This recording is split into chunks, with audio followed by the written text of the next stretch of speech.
ஜெபம் பண்றதுக்கு இழப்பே கிடையாது. ஹalleluya. உங்க ஜெபம் எப்ப நிப்பாட்டப்படும்? மூச்சு நிற்கும் போது ஜெபம் நிற்கப்படும். இடைவிடாம ஜெபம்னு சொல்லியிருக்கிறார் அப்போஸ்தலர் பவுல் சொல்லியிருக்கிறார். அப்ப என்ன அர்த்தம்? அதுக்கு உங்களுக்கு என்ன கிடையாது? ஜெபத்துக்கு ரிட்டைர்மெண்ட் கிடையாதுங்க. ஹalleluya. ஜெபத்துக்கு என்ன கிடையாது? ரெஸ்ட் கிடையாது. ஜெபத்துக்கு ரெஸ்ட் கிடையாது, ஜெபத்துக்கு ரிட்டைர்மெண்ட் கிடையாது. குறிப்பா ஜெபத்துக்கு என்ன கிடையாது? டயர்ட் ஆகக்கூடாது.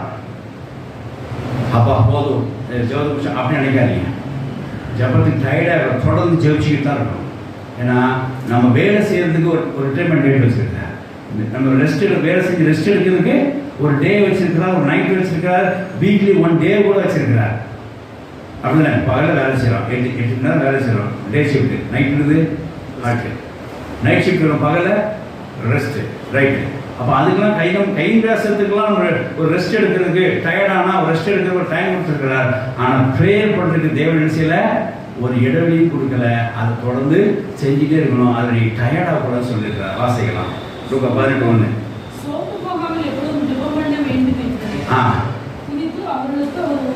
சோர்ந்து போகாமல் எப்பொழுதும் ஜெபம் பண்ண வேண்டும் என்கிறான். ஆல்வேஸ். அது சண்டே, மண்டே, டியூஸ்டே பேட்டர்னே கிடையாது.